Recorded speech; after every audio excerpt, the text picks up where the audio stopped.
Somewhere in the world, people are debating whether to upgrade to the iPhone 17 or wait for the next release. Yet, on this very same planet, in a tiny landlocked country called Burundi, families are fighting over a single bowl of corn porridge just to survive the day. While neon lights dance above bustling city streets and coffee brews in seconds under the hum of 5G signals, there exists another reality, one where switching on a light bulb is a luxury, and owning a bicycle means you're wealthy. Burundi, officially the poorest country on Earth, is a place where every breath feels like a battle against poverty, where dreams are as simple as a roof that doesn't leak and a meal that fills the stomach. Children walk barefoot on red dirt roads. Mothers balance baskets twice their weight. Fathers push rusted bicycles for miles just to earn a few coins. In this land, $1 can marry a hard-working bride. It sounds absurd, but here, it's not about the price of a woman. It's about how survival has rewritten every definition of value. This is a country frozen in time, untouched by the speed of the modern world, where resilience is not a choice, but a necessity.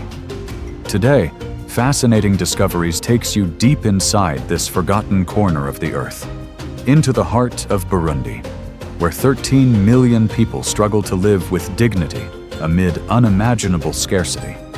A world where a meal, a candle, or an old bicycle can decide the fate of a family. This is not merely a story about poverty, it's a mirror reflecting humanity itself, the part of the world we rarely see but must never forget. Because when you look into Burundi, you realize something profound. Survival itself, in many places, is a miracle. Number 1. Geography and isolation. If you open a world map and zoom into the regions that the world rarely mentions, you'll find a tiny dot tucked deep inside East Africa, Burundi. A country so small that many people don't even know it exists, spanning only about 27,000 square kilometers, smaller than the US state of Massachusetts. Yet, what defines Burundi isn't its size, but its position. It is landlocked, with no coastline, no port, no access to the sea. Trapped between three neighbors, Rwanda to the north, Tanzania to the east and south, and the Democratic Republic of the Congo to the west, Burundi stands isolated. What might seem like a simple geographical fact has, in truth, shaped its destiny. In today's world, oceans are the arteries of trade, where goods, energy, and opportunities flow freely. Burundi has none of those arteries. Every shipment must cross mountain roads and border checkpoints, each journey costing more time and more money than the goods themselves are worth. As a result, exporting crops is nearly impossible, and imported goods become luxuries. The people are left to live within the boundaries of what their soil can offer. And the soil, as we'll see, is dying. Over 13 million people crowd into this small pocket of land, averaging 500 per square kilometer, making Burundi one of the most densely populated countries in Africa. But density does not mean prosperity. Here, there are more hands than there is land to till, and when the land itself is exhausted, all that remains is the will to survive. 80% of Burundians live in rural areas, bound to the hillsides where they dig with bare hands, praying for a season of rain that doesn't drown their hope. From above, Burundi looks like an island surrounded not by water, but by borders, cut off, enclosed, forgotten. A place where geography is not just a location, it's destiny. And that destiny has shaped every story of hunger, struggle, and endurance that follows in this forgotten heart of Africa. Number 2. Agriculture. 90%, but still hungry. Imagine a country where almost everyone farms, yet millions still go to bed hungry. In Burundi, 90% of the population works the land, but most are not farmers who grow to sell. They grow to survive. This is what economists call subsistence agriculture, where each harvest is meant to feed one's family, not the market. But here lies the cruel irony. Even after a lifetime of farming, many have nothing left to eat. On the reddish hills of Burundi, farmers bend their backs with wooden hoes, planting seeds recycled from past seasons. There are no machines, no fertilizers, no irrigation systems, only calloused hands and fragile hope that the rains will come on time. The soil, once fertile, is now tired. Heavy rains wash it away. Long droughts crack it open. Each storm takes more than crops. It takes away what little strength the land had left. And when the harvest fails, people eat less, sell what remains, or trade away the seeds meant for the next season. A painful paradox. Farming to live, yet trapped in a cycle of hunger. According to the World Bank, Burundi's agricultural productivity is 3 to 4 times lower than that of neighboring Kenya. A reminder that geography and access mean everything. There's no electricity to power irrigation pumps, no paved roads to reach the market, no storage to keep the crops fresh. Everything depends on nature, and nature is becoming harsher each year. Yet, despite the struggle, the spirit of Burundi endures. Every dawn, farmers walk back to the fields, planting not only crops, but faith. Faith that someday the rain will return, the earth will forgive, and their labor will finally bear fruit. In those barren fields lies the essence of Burundi's soul. Fragile, yes, but unbroken. Number 3. The bicycle, a symbol of wealth. In most parts of the world, a bicycle is just a simple vehicle, something left in the backyard or used for a morning ride. But in Burundi, it's a dream worth months of hard labor, sometimes a lifetime. People here joke, though it's a kind of laughter born from struggle, that a man with a bicycle is a rich man. In a country where the average person earns less than $1 a day, owning a bicycle can cost 2 or 3 months of income, a fortune by local standards. In Burundi, a bicycle isn't just transportation, it's survival. Along the endless red dirt roads that cut through the countryside, you'll see thin men pushing heavy bikes stacked with firewood, water jugs, bananas, and sometimes even people. Many bicycles are modified with rough wooden frames to carry massive loads, so heavy that they can't be pedaled, only pushed step by step, mile after mile. A bicycle here can change destiny. It allows a man to carry goods to the market, earn extra income, and, more surprisingly, it makes him more desirable for marriage. There's an old Burundian saying, "If you have a bicycle, you'll never be alone." It sounds playful, but it hides a harsh truth. In a place where poverty defines life, even love begins with 2 wheels. Old, scratched, and patched with care, these bicycles shine like treasures under the African sun, symbols of both endurance and dignity. In a world obsessed with supercars and speed, the image of a man pushing a loaded bike under the midday heat of Burundi carries a different beauty, humble, painful, yet profoundly human. Because here, every turn of the wheel isn't just motion, it's perseverance, it's survival, and it's hope itself. Number 4. Hunger season. In Burundi, there's a phrase rarely found in modern economics or geography textbooks. The hunger season. It's that stretch of months before the next harvest, when the last handful of cornmeal has been scraped from the pot, when fields lie bare, and food becomes a memory. During this time, survival is an act of endurance. People chew on sugarcane to keep the hunger away, pick wild fruits from the forest, or simply drink hot water to trick their stomachs. Children's bellies swell from chronic malnutrition, their faces thin, their eyes hollow. According to UNICEF, more than 35% of Burundian children suffer from stunted growth, a statistic that carries the silent cries of millions. In rural villages, a meal often means a watery bowl of maize porridge, without meat, without vegetables, just enough to stay alive. Some mothers pretend to eat so their children can believe she's full. And when night falls, the emptiness in their stomach echoes through the dark like a drumbeat of survival, reminding them that tomorrow will demand the same fight. What's most haunting is not just the hunger itself, but the acceptance of it. In Burundi, people have learned to live with scarcity, not because they don't dream of better days, but because they have no choice. The hunger season isn't a passing event. It's a rhythm that defines life here, returning year after year like an unwanted season that never truly ends. And yet, when the first drops of rain finally fall, people kneel down and plant their seeds again, a fragile act of faith, whispering the same prayer as generations before them. Maybe this year, the hunger will be shorter. Let's pause for a moment. Amid the numbers, the hunger, and the silent eyes of Burundi, take a breath. Because sometimes, to understand the world, we must stop, not to look down, but to look within. On this same planet, somewhere, people are preparing for space tourism.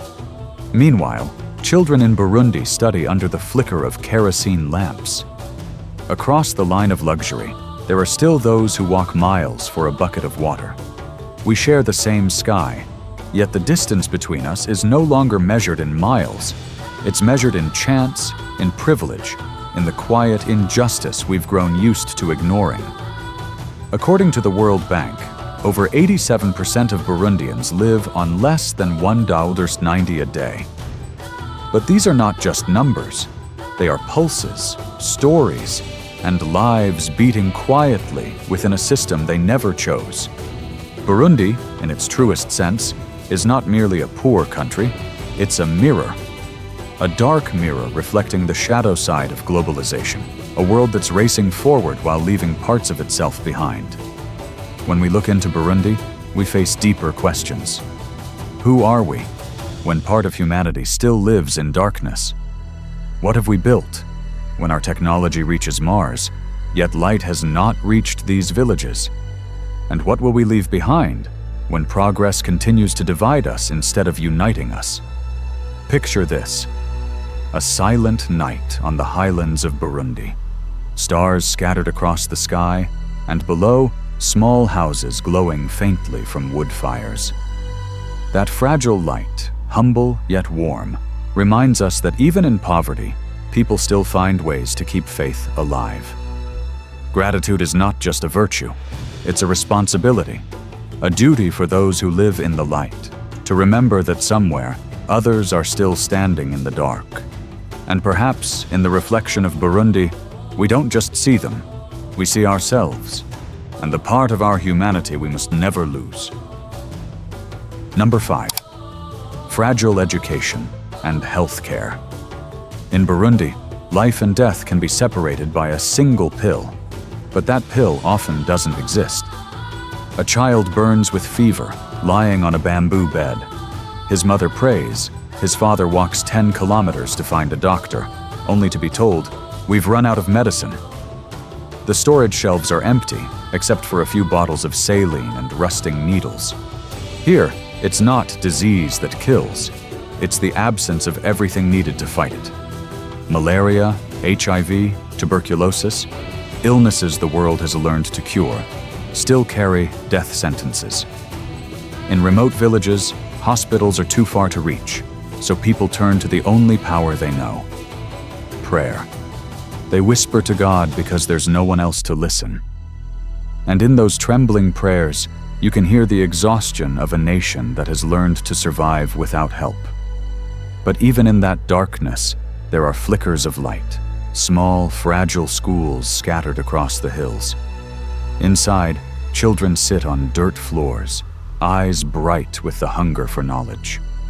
Each classroom is a fragile universe: mud walls, thatched roofs that leak in the rain, cracked blackboards, and a lone teacher standing before 80 children, his voice hoarse but steady, spelling out each word as if it were sacred. Textbooks are so rare that 3 or 4 children share one, scribbling on fading pages with broken pencils. And when the rain comes, many stop going altogether to help their parents in the fields, or because the muddy roads become rivers. In Burundi, education is a privilege, and medical care a miracle.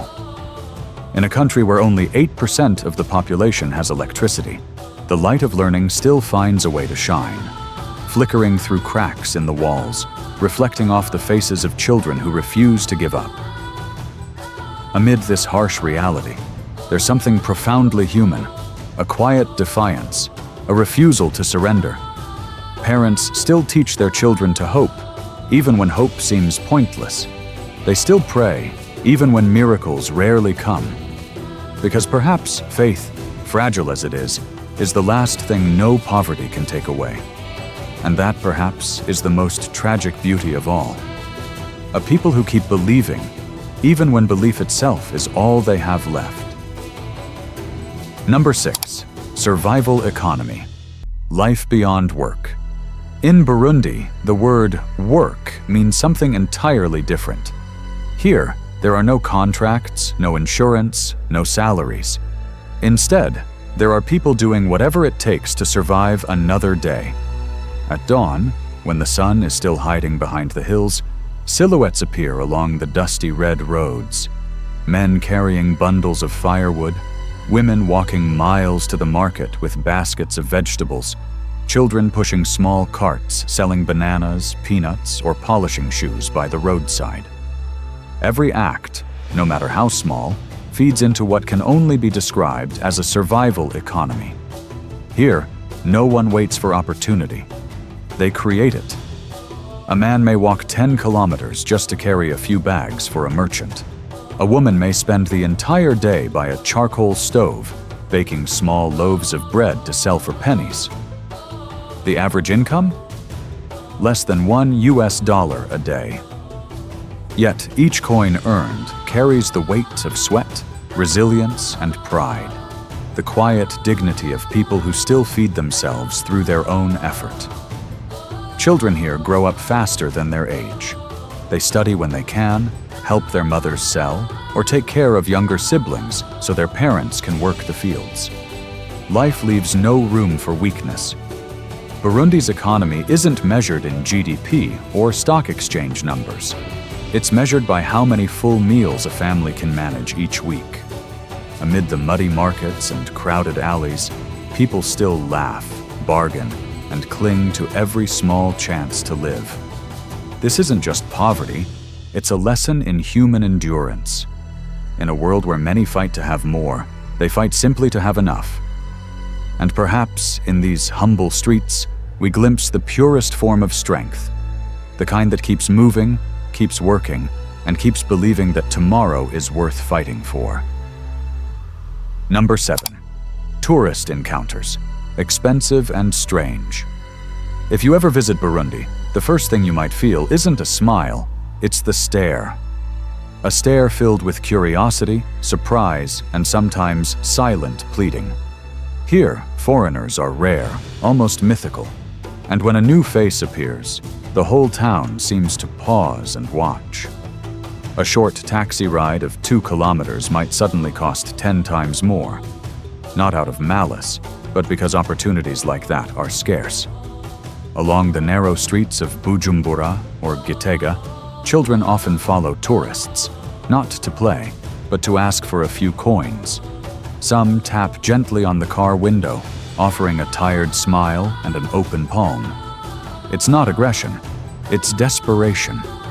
Visitors often feel uneasy, even intimidated at first.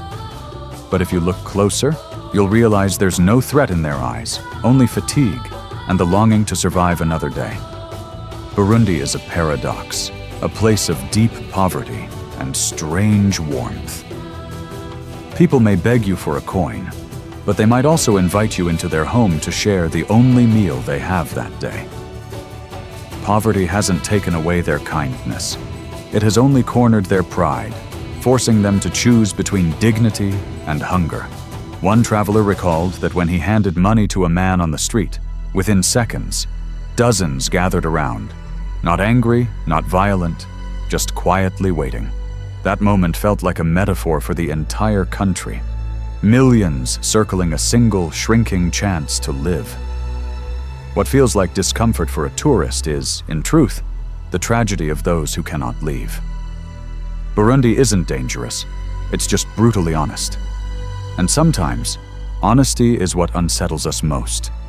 When you finally leave, you'll carry with you a mix of emotions: pity, reflection, and an unshakable gratitude for the things you once thought were ordinary. Number 8. Culture and marriage. The hoe as a dowry. In much of the world, marriage is a display of wealth: white dresses, gold jewelry, cars, and grand banquets. But in Burundi, love is measured by something far simpler: a hoe. It may sound strange, but the hoe here is more than a farming tool. It's a promise, a symbol of partnership. When a man wants to marry, he doesn't need a diamond ring, a house, or a dowry of riches. All he needs is a hoe, a humble gift carrying a powerful message. I will work the land with you. I will build life with you. In some areas, wealthier families may include a cow, the most prized possession in Burundian life. But for most, one hoe is enough to begin a new chapter. Poverty in Burundi has shaped not only the economy, but also its philosophy of life: simplicity, practicality, and acceptance. People here believe happiness isn't about possessions, but togetherness. In their modest weddings, brides wear second-hand dresses, grooms in worn-out shirts, yet their eyes glow with faith. Faith that even in hardship, love can endure. There are no chandeliers, no orchestras, only the beating of wooden drums from afar, the rhythmic clapping, and songs passed down through generations. The entire village joins in, dancing barefoot on the dusty earth under the open sky. In Burundi, marriage isn't a social statement. It's an act of survival, a vow not of comfort, but of endurance. Within that poverty lies an unspoken purity, a truth that modern life has forgotten. Love stripped of excess, built on trust and shared struggle. And when dusk falls over Burundi's rolling hills, and the faint sound of wedding drums fades into the distance, one begins to realize happiness isn't about having everything. It's about having someone who stays when there is almost nothing. Number 9. Political instability and the shadow of conflict. To understand Burundi today, one must look into its past, a country devoured by its own history. Since the 1960s, the fragile divide between the Hutu and Tutsi ethnic groups has simmered like hidden embers before erupting into brutal civil wars. Hundreds of thousands were killed. The nation was torn apart, not only by bullets and machetes, but by fear, suspicion, and memories that refuse to fade. The war ended on paper, but its shadow still lingers in the haunted eyes of survivors, in the villages reduced to ash, and in the children growing up amidst the silence of trauma.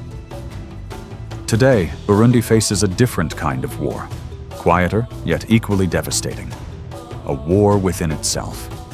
The government has been accused of authoritarian rule, rigged elections, and silencing dissent.